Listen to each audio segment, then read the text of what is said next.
This is Revolutionizing Recruitment with Kathleen Duffy, the art of attracting, acquiring, and retaining talent. Here's Kathleen. My guest this week is Ahva Sadeghi, the co-founder and CEO of Symba.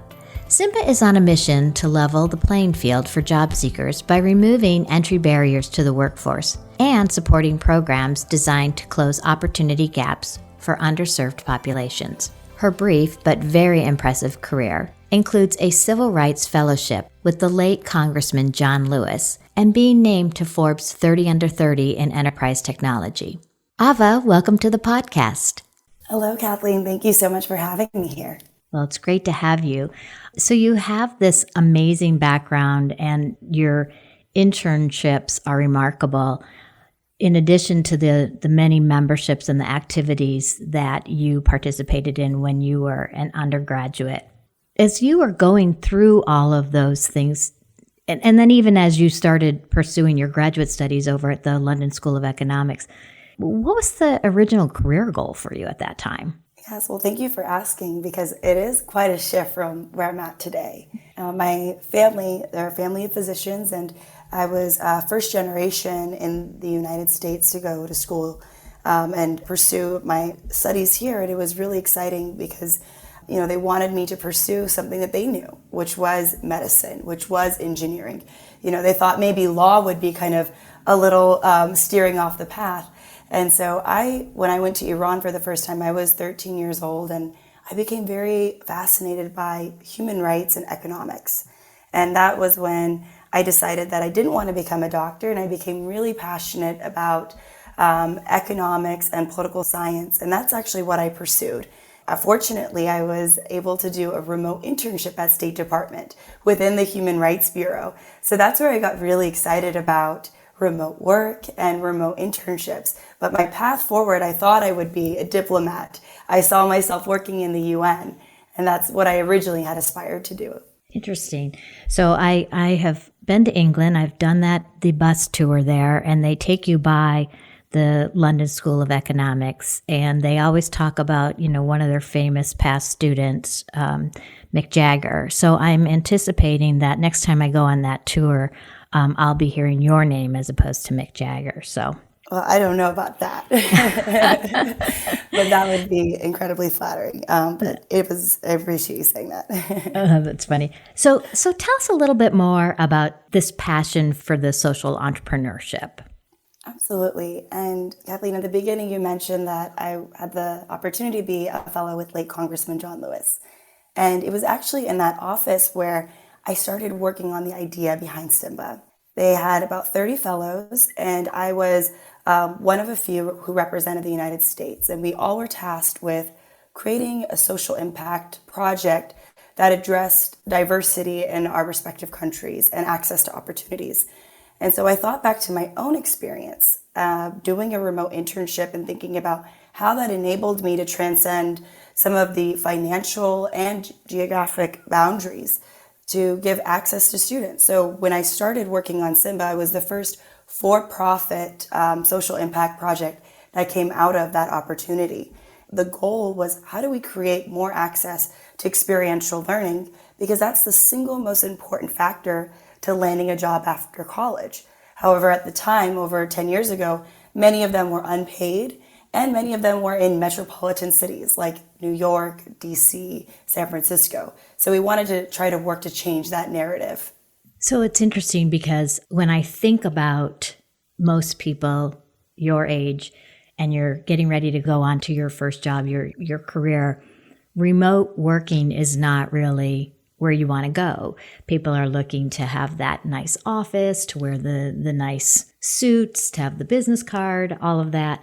What turned you on to the remote working? Because this was all before the pandemic, right? Absolutely. And it's interesting that you say this, because I don't look at remote internships as just purely remote working. I actually look at remote internships as an opportunity to understand if you like working remotely. So internships are, the way I see them, is they're a way to try out your future career. So whether it's the industry, the sector, the location, or remote. So I always argued that, you'll never know if you like working remotely unless you do a remote internship. And at Symba, we don't really push that remote is the way. We say that there has to be the option, that flexibility has to be there. And if in-person internships are not feasible, we should have another alternative and way to hosting these types of opportunities. So I think that was kind of our take on it, rather than, remote everything, because one thing I have learned about myself during the pandemic is I do really enjoy in person as well. I do enjoy our team getting together. I almost feel rejuvenated when I have these opportunities, although I do appreciate the flexibility of meeting people from all around the world within a single day. Well, and I think that it is, that's the whole premise of an internship, is for employers to kind of try before you buy in some ways, but also for the employee to make sure that this is the career that they're really interested in. So I think the opportunity to dip their toe in the water into remote working on top of all of that is really genius. Thank you. And, that's why we came up with the name for Symba, for symbiotic relationships, because as you just said so well, it's not just about the employer recruiting and building their pipeline. It's also about the candidate discovering their path to success in their future. Absolutely. And I was talking with JT O'Donnell in my previous podcast, and we were talking about how job seekers are now really employer shoppers. And so I think that, again, looking at these internships, these top students are going to be shopping for the best internships based on these types of things that you're doing. Absolutely. So I want to talk a little bit more about Symba. I think it's interesting that you brand yourself as an all-female founded tech startup tapping into the future of work. Tell me how you recruited and built your team. It's funny because I think they say that you build your team based off of the people that you surround yourself with. I brought on the smartest people I knew, and they happened to be women. And my co-founder is an amazing engineer. She studied at Cornell, and she won Forbes 30 Under 30 with me. Her name is Nikita Gupta. And she started coding and built her first startup when she was 13. My other teammate, Ellen Zhang, who runs all of our marketing efforts, she was my high school science fair buddy and is a brilliant growth hacker. And when we were fortunate to raise capital, we're able to bring her on the team. In fact, today is celebrating her first year. And another one of my teammates, who's a founding team member, Paula Mora, she was working at the World Bank, and I met her during an entrepreneurship event. And so slowly started to recruit people without any capital who were passionate and big believers in the mission. People who had resonated with the challenges of trying to get a job with experience or trying to land internships, who had the same types of roadblocks, and really get excited about the work we're doing. And it was really, I think, almost an emotional moment when we were able to, after a year and a half, raise capital and actually get salaries and get health insurance and really invest properly in our team that's building out Symba. So I think building out, and we're still building, we're now a team of around 20 people and growing pretty quickly, but it's been such an exciting journey from there to where we are today. Well, from one entrepreneur to another, I've 30 years ahead of you, but you will never stop growing. That is probably what makes what we do very, very fun, because there's so many twists and turns along the way. And I really think that's what drives us into the world of creating, right? Wow, so well said. You can't see it, but I'm smiling over here. Great. So as I understand it, there are really two aspects to your business. So correct me if I'm wrong. And one of them is how to recruit the interns and promote them. I think that's the Symba Slate. Is that correct? Correct. The other aspect is the managing of the internship program, that program management platform. Correct. And really the Slate is something that is just a job posting where we aggregate some of the posts that are available. But I would say, majority, if not almost all of our efforts are focused on the management of programs. And that is where all of our efforts are and what we actually sell as our product. The Slate is a free board that we share with students. Okay, got it. So tell me a little bit about how it works. So how do you attract companies to work with you, post their jobs? What we started doing with Symba before we wrote a single line of code, because as I shared with you, I thought I was going to be a diplomat and working in the UN. I did not really know the first thing about creating a startup. And so I did a lot of research. I knew how to do science fair experiments, and I said, I have a hypothesis that we need something to support remote internship programs. And so my co-founder and I sat down with over 250 talent leaders and managers to ask them about internship programs at small companies, at large companies, before we built anything. And we quickly understood that they're using spreadsheets to run these programs. We actually have migrated companies of over 1,000 interns on spreadsheets onto Symba's platform and put everything into one place. So the way we find them is the first thing we did was those interviews. When we did focus groups, we got talent leaders excited about what we're building. So when Symba had launched, they were one of the first people in line to adopt it and begin working with us. And now we are very, very involved with a lot of community partners. One is called URX, which is a really incredible talent group of leaders around, started off in the Bay Area, but now it's global, of leaders who host these programs, early programs. And we sponsor many of those events and create content and ebooks for them. And we recently had some interns actually who were on Symba's platform before share with their employers, we should use Symba and bring Symba here. So those have been some of the key marketing channels for us today. So now you've got the company engaged with the platform. Do you drive candidates to the platform so that they see what the opportunities are? Yes, that's actually where we are different, because we are not a platform that does the initial recruiting stage. Our customers come to Symba when they've recruited their interns, and then Symba is the onboarding, project management, and really the retention piece, where they do the conversion through the platform. So we don't do the initial recruitment stage. We actually work with a lot of different partners, like staffing agencies, recruitment platforms, and technology. And then Symba is the gap that is, how do we run the program? How do we ensure all the hiring managers and stakeholders are involved? And how do we understand the ROI of our internship program at the end of the program, if that makes sense? And there's also alumni features and all, but really think about the experience, not the initial recruitment. Got it. Okay. So then it's not necessarily about the types of internships, because that's what I was kind of curious about. What types of internships are you seeing the most of? But it would be more of, it didn't matter. It's the onboarding, the management of that. Is that correct?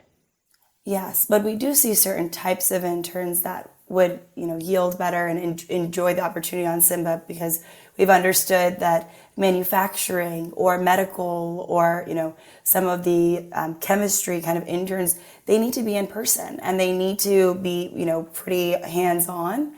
We work really well with companies who have interns like sales, marketing, engineering is a big one, that can use a laptop and would really benefit from a platform like Symba to run the whole experience. So there is definitely a difference there that you had kind of asked about. Okay, got it. So, because I was curious, I do some work at Arizona State University in the College of Liberal Arts and Sciences, and have been working with their Future Center to try to create opportunities for more internships for liberal arts students, because it seems that so many of them are in the technology space or in business or medical, as you say. And I don't know if you get to see this at this granular, but do you see many opportunities starting to come to fruition where they're looking for people with liberal arts backgrounds? I think that's a major challenge, because I was technically in the liberal arts school at the University of Arizona, so a rival school to ASU, but we partner together, and I'm a big fan of the work they do there. So funny enough, my first remote internship was with, as I mentioned, the U.S. Department of State, and a lot of liberal arts students participate in that program. And at the time when I was involved, it was 10 students. And now they have upwards of 2,000 students and over 5,000 applying. And we do see that there are more and more opportunities in the liberal arts space. And one thing I'm happy to see is that there's also more funding and more dollars going, because liberal arts internships are really the most unpaid out of any of them. I remember telling my co-founder that I had done 6 unpaid internships, and she's studying computer science at Cornell, and she was absolutely floored. She said the first thing we should do with all of our profits is make sure every internship is paid. Yeah. So let's talk about that. I think that's the age-old question, to pay or not to pay, right? And there was, a study that was done by the National Association of Colleges and Employers, in the Stone Ages in 2017. And, their whole philosophy was, interns are actually, they just really want to learn and they don't really care about the money. And I have 2 recent college graduates, and that would not be their philosophy. So I'd be curious, is it true that, the majority of internships are still unpaid? I don't think it's true that the majority are still unpaid. I think there's been a lot of movement.